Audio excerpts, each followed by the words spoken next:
Hanya sedikit manusia yang mempercayai video ini, setidaknya pada awalnya. Berani bertaruh, video ini menjawab banyak pertanyaan penting dalam sejarah umat manusia dalam mencari kemakmuran. Untuk sebagian orang, jawaban tersebut akan sangat menggetarkan. Bahkan, tidak ada mirip-miripnya dengan pengetahuan yang telah ada atau yang biasa Anda dengar sebelumnya. Video ini akan mengubah pandangan dan pemahaman Anda yang selama ini Anda dapatkan tentang materi dan kemakmuran. Saat ini, banyak dari kita yang sedang mengalami krisis kemakmuran, krisis kepercayaan, dan tertekan masalah ekonomi. Namun, jika dirunut lebih dalam lagi, semua itu terjadi karena pemahaman akan materialisme yang selama ini dipegang umat manusia bertolak belakang satu dengan yang lainnya. Tapi sesungguhnya, bisakah krisis keuangan dan kesulitan ekonomi itu dihentikan? Saya tahu bahwa Anda juga tahu bahwa jawabannya adalah bisa. Yang menjadi pertanyaan adalah apakah Anda tahu apa yang sebenarnya Anda inginkan? Tontonlah video ini lebih dari sekali. Saya juga mengajak Anda menonton dari awal hingga akhir, kemudian mengulangnya per bagian. Kemudian buatlah catatan-catatan kecil di beberapa bagian. Ujilah, kebenaran yang sejati adalah kebenaran yang teruji, bukan? Saksikan video ini dengan santai, kemudian ulangi lagi. Anggap saya ada di samping Anda sebagai sahabat yang menemani Anda dan berbagi rahasia kecil kepada Anda.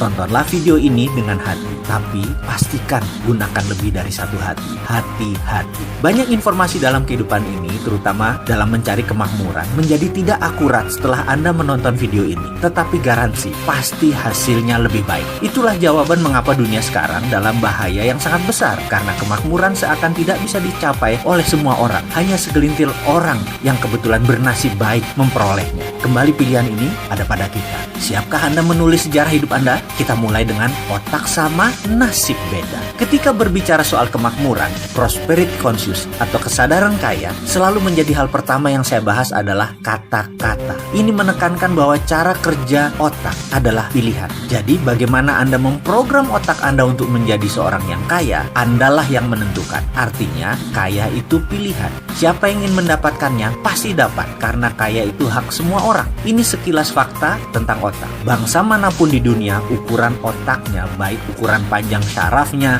jumlah pengantar kimianya dalam otak, maupun sensornya, semuanya sama. Kecepatan kemampuan berpikir, yang oleh sebagian orang disebut IQ, juga tidak berbeda jauh. Intinya kemampuan menyimpan datanya juga sama. Jika manusia diibaratkan komputer, anggap saja otak itu hardware dan semuanya sama. Lalu, di mana bedanya? Mengapa yang satu lebih sehat dari yang lain? Mengapa yang satu mudah tertawa, yang lain selalu sengsara? Mengapa yang satu mudah mendapat jodoh, yang lain selalu sendiri? Mengapa yang satu lebih cepat mendapatkan uang, yang lain tetap saja miskin? Ada sebuah fakta, jika saya menyebutkan 375 nama orang, kemudian harta tersebut dari mereka digabungkan semua, nilainya sama dengan kekayaan 3 miliar manusia. Ya, 375 orang, kekayaan sama dengan kekayaan 3 miliar manusia. Di antaranya kita sebut Bill Gates, Donald Trump, Warren Buffett, Laxmi Mittal, Paul Allen, Mark Cuban, Jeff Bezos, Rupert Murdoch, dan saya bisa melanjutkan sampai 375 orang. Orang-orang seperti mereka ini memiliki jumlah kekayaan sama dengan 3 miliar manusia digabungkan.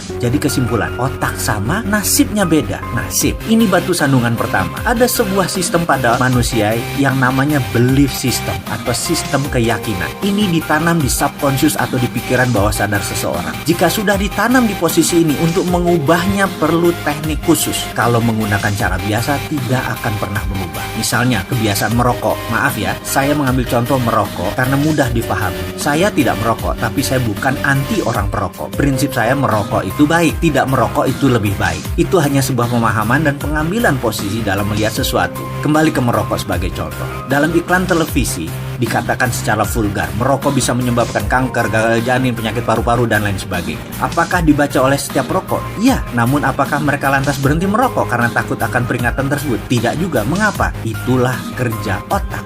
Otak conscious yang menguasai informasi pengetahuan hanya menguasai 12% dari sebuah tindakan. Subconscious, bawah sadarnya 88%. Informasi tadi hanya menempel di conscious, tidak menjadi gerak karena dalam database otak, subconscious menyatakan merokok itu itu nikmat. Jadi itulah yang terus dilakukan olehnya, merokok.